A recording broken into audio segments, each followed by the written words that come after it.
जय हिंद बच्चों, कविता की पाठशाला में आपका स्वागत है। आज हम आपके लिए लेकर आए हैं उपसर्ग और प्रत्यय। ये उपसर्ग और प्रत्यय मैं आपको एक ही क्लास में, एक ही कक्षा में उपसर्ग और प्रत्यय दोनों ही समझा दूंगी। और हम इस तरह से बस आपको ध्यान देने की ज़रूरत है कि कैसे ये पढ़ा हमने। देखो और सुनो ध्यान से, आपको एक ही वीडियो में समझ आ जाएगा कि उपसर्ग और प्रत्यय कैसे पढ़े जाते हैं, कैसे लिखे जाते हैं। उसके बाद आपको दोबारा समझने की ज़रूरत नहीं पड़ेगी, बस ध्यान देना है। उपसर्ग और प्रत्यय क्या है? उपसर्ग और प्रत्यय एक शब्दांश है। क्या है? शब्दांश है। ये शब्दांश अन्य शब्दों से जुड़कर उनके अर्थ में परिवर्तन लाते हैं। ये शब्दांश, कौन से शब्दांश? उपसर्ग और प्रत्यय। ये शब्दांश अन्य मतलब दूसरे शब्दों में, शब्द जैसे कुछ भी हो, हार हो, बल हो, कोई भी ऐसे शब्द ले लो, उन शब्दों से जुड़कर उनके अर्थ में परिवर्तन मतलब बदलाव लाते हैं, बदल जाते हैं, नया निर्माण करते हैं, नए शब्द बना देते हैं। नंबर 2, उपसर्ग और प्रत्यय का स्वतंत्र अर्थ नहीं होता है। इसका कोई अपना मतलब नहीं होता है।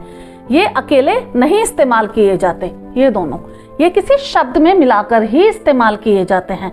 जैसे अनुशासन, अनु इस्तेमाल नहीं किया जाता। अनुशासन, ये एक पूरा निर्माण हो गया, नया शब्द बन गया।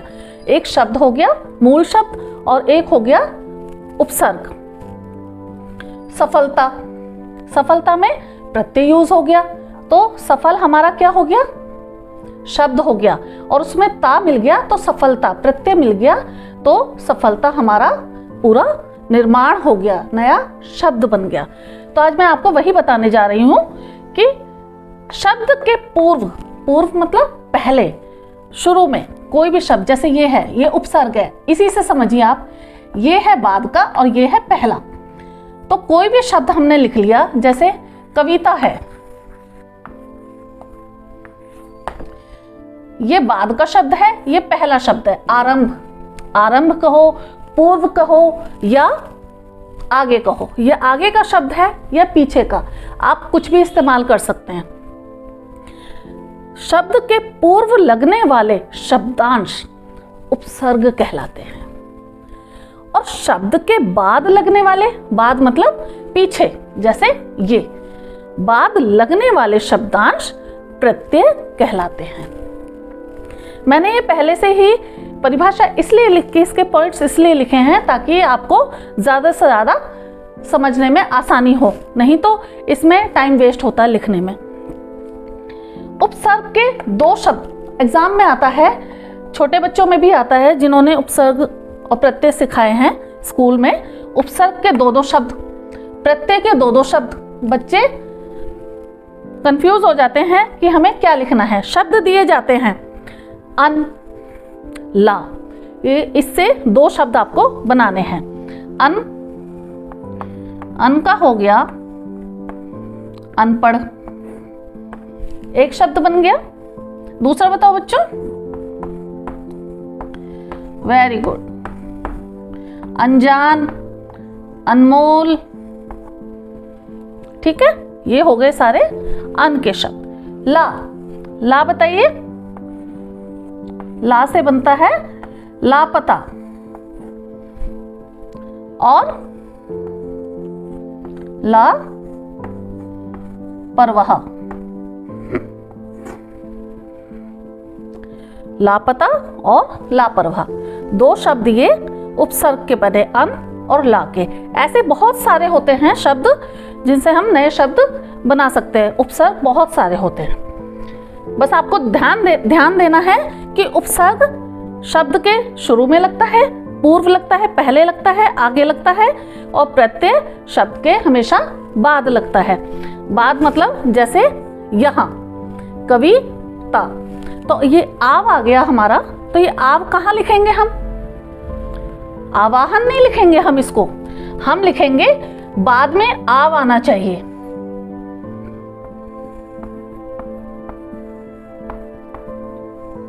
बचाव, बचाव, दूसरा क्या है?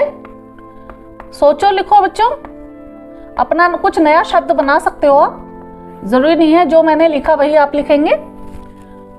सुझाव, दोनों में आव लग गया। क्या लग गया? आव लग गया। तो ये कहलाता है प्रत्यय। जो शब्द के शुरू में लगे वो होता है उपसर्ग, और जो शब्द के बाद लगे वो होता है प्रत्यय। अब हम आते हैं आई। आई से क्या होता है बताओ बच्चों? जो आपके डेली ही आप करते होंगे उस चीज को, पढ़ाई। दूसरा शब्द अपने आप बनाइए, ये भी बहुत ज्यादा बच्चे करते हैं, आपस में बहन भाई करते हैं। आया समझ? क्या है? लड़ाई। अब इसमें आई कहाँ आया? यहां। जो बाद में आए वो प्रत्यय और जो शुरू में आए वो उपसर्ग।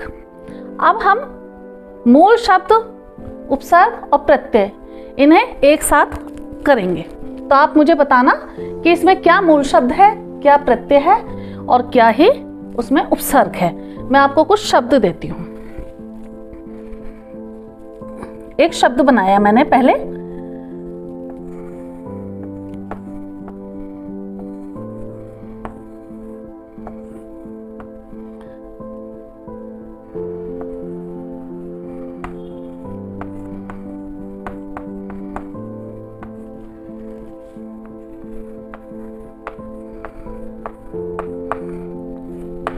मूल शब्द, उपसर्ग और प्रत्यय। अब ये बच्चों, आप अगर आपको ये समझ आया होगा तो आप ये जरूर करेंगे। सफल, मैंने एक मूल शब्द दे दिया आपको, सफल। अब सफल का आप उपसर्ग बताइए और प्रत्यय बताइए। क्या लग के इसमें उपसर्ग बनेगा और क्या लगकर इसमें प्रत्यय बनेगा?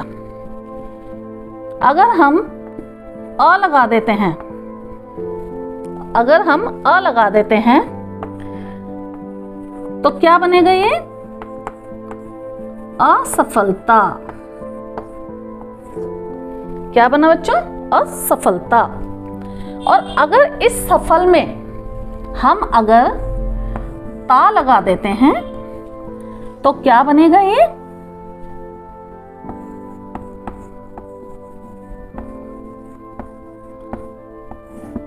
सफलता। अब देखिए, एक ही शब्द के दोनों उपसर्ग भी उसमें है और प्रत्यय भी है। अगर सफल में अ मिला दिया तो ये शब्द पूरा क्या बन गया? एक निर्माण हो गया शब्द का, नया शब्द बन गया, असफलता। और जब उसमें सफल में हमने प्रत्यय मिला दिया तो हमारा बन गया सफलता। अब ऐसे ही एक शब्द और देती हूं आपको, शुद्ध।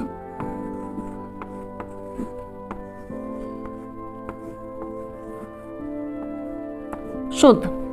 अब ये बच्चों खुद लगाइए, इसमें उपसर्ग लगाइए, उपसर्ग लगा के आप एक शब्द बनाइए और प्रत्यय लगाकर इसमें शब्द बनाइए कि क्या लगेगा। शुद्ध, ये आधा द है, इसके नीचे हलंत लगा है तो ये आधा द है। लगाया बच्चों? कुछ लिखा? शुद्ध।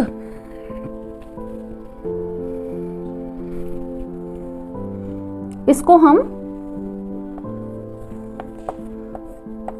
आ भी लगा सकते हैं, ठीक है, और वी भी लगा सकते हैं।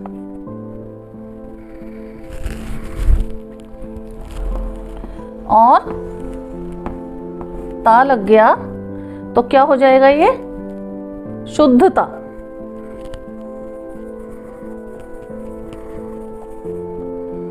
ये हो जाएगा अशुद्ध।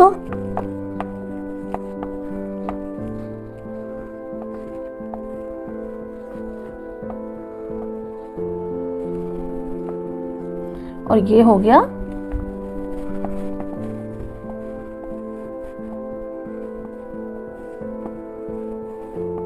शुद्धता। इससे उपसर्ग भी बन गया, उपसर्ग का नया शब्द, और प्रत्यय का नया शब्द भी बन गया। एक शब्द और, आप बताइए बल, हमने बल लिख दिया। अब ये है मूल शब्द, क्या है ये? मूल शब्द।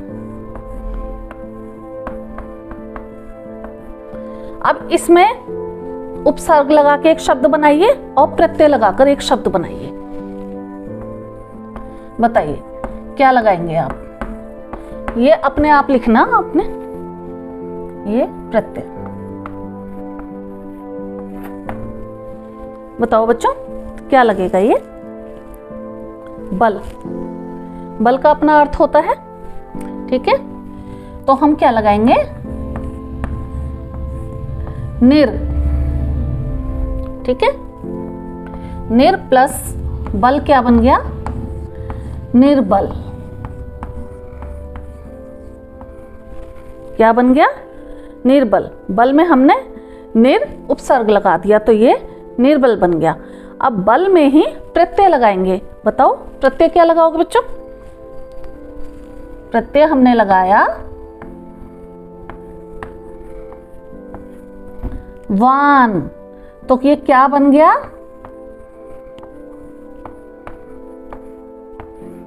बलवान। क्या बन गया? बलवान।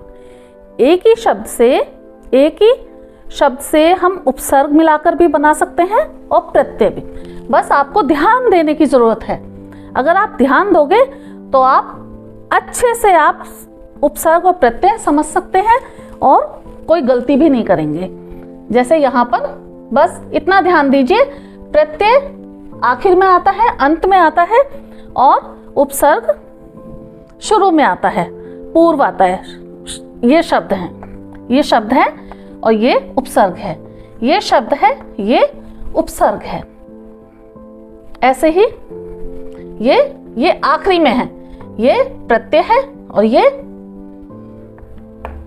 शब्द। सुझाव में सूझ हो जाएगा। बच्चों आज हमने आपको उपसर्ग और प्रत्यय एक ही कक्षा में एक साथ सिखा दिए। आशा करती हूँ कि आपको यह पसंद आई होगी और समझ भी आया होगा। अगली वीडियो में हम फिर कुछ नया लेकर आएंगे। अगर आपको यह वीडियो पसंद आई होगी तो आपके लाइक और शेयर से हमें पता चल जाएगा कि आपने यह वीडियो कितनी पसंद की और कितनी नहीं। और आपके लिए ऐसे ही नई नई वीडियो हम लेकर आते रहेंगे। Thank you.